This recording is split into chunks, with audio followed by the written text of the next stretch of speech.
At 30, broke and single, he feels like a total waste of space.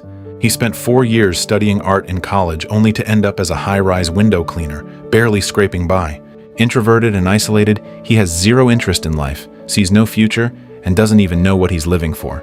While working suspended high up, he runs into a rookie coworker who's terrified of the height. 大丈夫だって。落ちたって死ぬだけだから。 He gently talks the guy through it.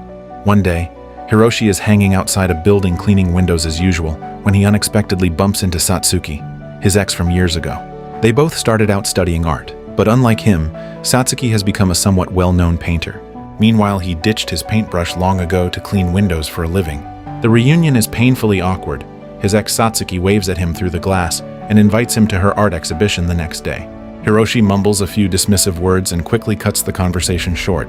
Yet the next day, he finds himself inexplicably drawn to the gallery anyway.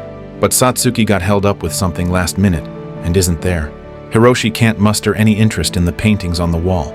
He doesn't stick around long before turning around and leaving. The very next day, while on the job, Hiroshi suddenly gets dizzy and collapses. His coworkers rush him to the hospital where they draw blood and run tests. Acting like nothing happened, he rides his bike back to his tiny rental apartment alone. He heats up some takeout but puts his chopsticks down after just a few bites. When you've completely lost the will to live, even eating becomes a chore you just go through the motions for. A few days later, the test results come back, but hospital policy requires a family member present to pick them up. With no relatives in this city, Hiroshi has no choice but to swallow his pride and ask Satsuki to pretend to be his older sister. While waiting, the two start talking about painting. Probably unwilling to face his shattered dreams, Hiroshi acts totally indifferent and detached about the whole subject. ひろちゃんは才能あるよ。ないよ。あったら今窓拭きなんかやってないよ。少なくとも私よりはある。はっきり言ってさ、俺なんてどうでもいいんだけど。私はどうでもよくない。じゃあ。After an argument, Satsuki leaves in a huff, full of disappointment and resentment. Right then, a heated argument erupts in the lobby. A teenage girl stands there with fierce eyes, staring down every single bystander without flinching. Hiroshi just happens to glance at her twice while passing by, and her fury instantly shifts onto him. Hiroshi pays the guy back for the uniform damages, then forks over 1,000 yen to hire this teen named Mai to pose as his little sister so he can get his report. 明日にでも入院して治療を始めましょう。いや、無理です。なんで？ご両親も交えて一度話をさせてください。 The sudden death sentence leaves Hiroshi frozen in shock. But Mai, standing right beside him, casually blurts out a wild proposal. あのさ、今一緒に死んじゃおうか。So Hiroshi hops on his motorcycle with Mai on the back, and together they set off on a joint quest to end their lives. As they speed into a tunnel, a thought suddenly crosses Hiroshi's mind. Instead of wasting time searching for the perfect spot, why not just crash straight into the tunnel wall and end it all right here? He grips the handlebars and twists the throttle harder and harder, but Mai, sitting behind him, gets scared and clings tightly to him. That small physical gesture snaps Hiroshi back to reality instantly. He realizes this stranger he just met is actually terrified of dying, and honestly, he isn't truly ready to face death himself either. Once they're out of the tunnel, he immediately pulls over and tells Mai to get off and go home. Before long, Hiroshi officially checks into the hospital for treatment. His parents, living far away in the countryside, hear the news and rush to Tokyo. They beg him to transfer to a hospital back home to recover, but he flat out refuses. Seeing this, his parents stop pushing the issue.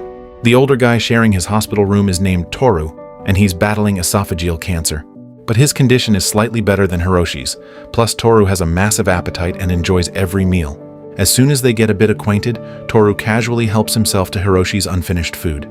After eating, Toru leads Hiroshi out of the room to introduce him to a young patient on the same floor named Takuto. But Hiroshi has long since gotten used to wearing indifference as armor to protect himself. No matter how warm Toru and Takuto are, he stays ice cold. Thanks to chemo side effects, Hiroshi often vomits violently without warning, enduring immense physical agony. Seeing this, Toru slips him some hidden photos, saying looking at them might ease the pain. The photos show nude women, which instantly sparks a primal urge deep inside him. So he takes the photos, hides in the bathroom, and uses the most basic method to confirm he's still alive. Late one night, Hiroshi sneaks out of the hospital behind his doctor's back. He wants to leave all the recent nightmares behind, pretend none of it happened, and go back to living a normal life like before.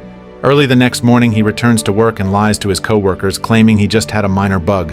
But mid-shift, a sudden violent urge hits him, and he completely loses control, soiling his pants right there.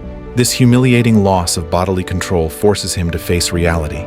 His illness is real, and his time is genuinely running out. Trying to calm his despair, he wanders the streets alone until he stops in front of a shop and starts wiping its windows unprompted. The shop owner tries to chase him off, and things quickly escalate into a physical altercation.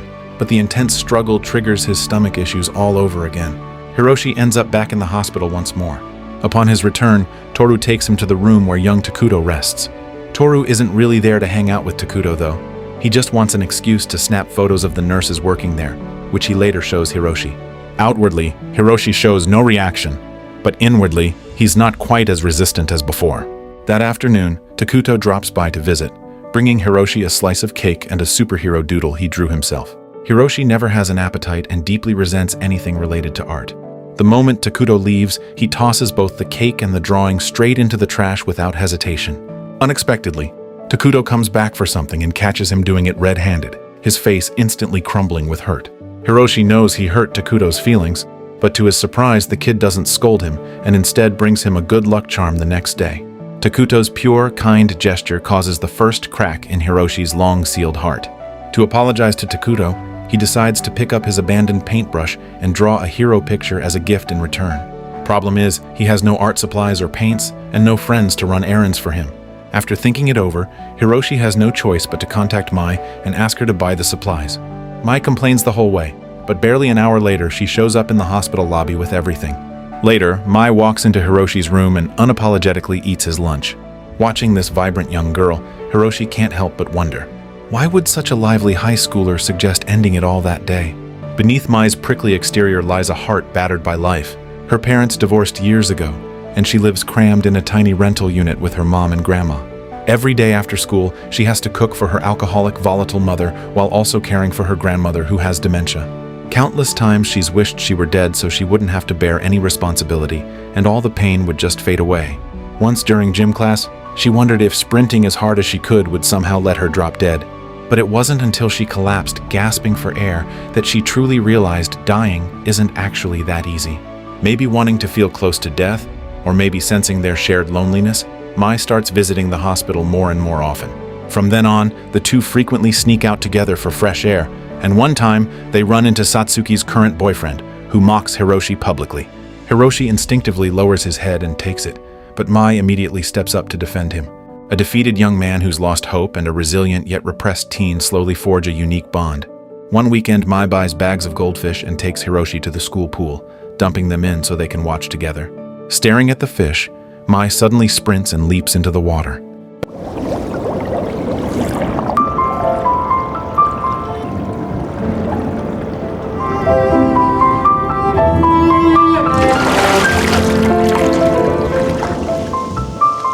Back at the hospital, Hiroshi gives the finished hero drawing to Takuto, officially becoming friends and meeting Takuto's mom in the process.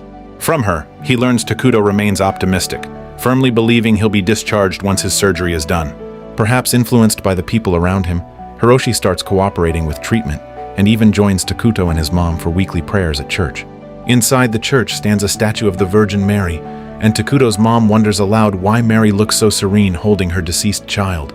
Hiroshi can't give a precise answer, but he senses that maybe Mary knows everyone, including her son, is born destined to die from the very start. On the way back from church, Hiroshi spots Mai riding her bike, radiating youthful vitality. This girl who once wanted to die now seems to be the redemption keeping him anchored to life. Soon after, Takuto undergoes major surgery that should fully cure him and get him discharged if successful. But the day after surgery, Takuto's mom delivers devastating news that shatters Hiroshi's hope. Takuto didn't make it. 病院内の子供たちには亡くなったってことは言わないルールなんです。だから退院したってことにしてるんです。Losing his friend fuels a growing tide of pessimism and despair within Hiroshi. He stops going out with Mai, and they even get into a huge fight over it. あんたなんかより大変な人いっぱいいっぱいいるんだからね。そんなの知らねえよ。俺が苦しいんだから苦しいんだよ。私だって苦しいよ。死ね。死んじゃえ。お前が死ね。お前が死ね。Then the latest test results arrive showing Hiroshi's cancer has metastasized extensively to other organs. The side effects from further chemo will be unbearable. After much thought, Hiroshi finally decides to stop fighting and give up treatment. He heads back to his rural hometown to rest, finding everything exactly as he remembers, unchanged. His mother remains gentle and kind, while his father stays quiet as ever. Hiroshi tells his parents his time is short. His father lowers his head and keeps piling food into his mouth, while his mother holds back tears, unable to speak. In his spare time, Hiroshi quietly washes the house windows when his father suddenly asks if he kept any of his old paintings. Hiroshi says he still has some, and his father offers to pay to buy one. Though his father doesn't say it outright, Hiroshi understands. He's telling his seemingly failed son that regardless of outside validation, his art holds value to his family. ずっと応援してたんだけどな。素直に言えなくてすまんな。 Hiroshi climbs the hill behind his childhood home, bathed in sunlight, lush greenery, and a gentle breeze. Blue skies, white clouds, and cicadas buzzing create a scene bursting with vibrant life. Taking in the view, Hiroshi realizes he's about to lose all of this forever. Thinking of his caring parents, his new hospital friends, and the girl who gave him hope, a lump forms in his throat. He starts softly humming a tune, trying desperately to suppress the rising sorrow. Sometime later, Hiroshi makes a special trip back to the city to say a final goodbye to Mai. Mai begs him to stay in the hospital and keep fighting, insisting medicine might still save him. But Hiroshi has no strength left to battle the pain, so Mai loses it and shoves him violently into the pool. She jumps in after him, sobbing and screaming at him while wildly hitting his face. Her seemingly selfish tantrum hides one pure intention. She just wants him to keep living. 初めてだから責任取ってね。死んじゃ私が生きてんだから生きろよ。 The next day, Hiroshi visits Toru at the hospital, asking him to document the creation of his final painting. He chooses the bathroom of his rental apartment as his studio. Having put down his brush years ago, Hiroshi picks up his tools one last time at life's end, challenging death in his own way.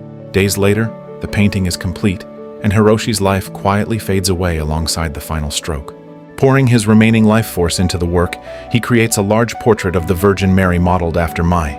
It stands as his final, most brilliant mark left on this world. Not long after Hiroshi passes, Toru runs into Mai when she comes to visit. Toru leads Mai to Hiroshi's apartment, where she sees the mural of the Virgin Mary on the wall bearing her exact likeness.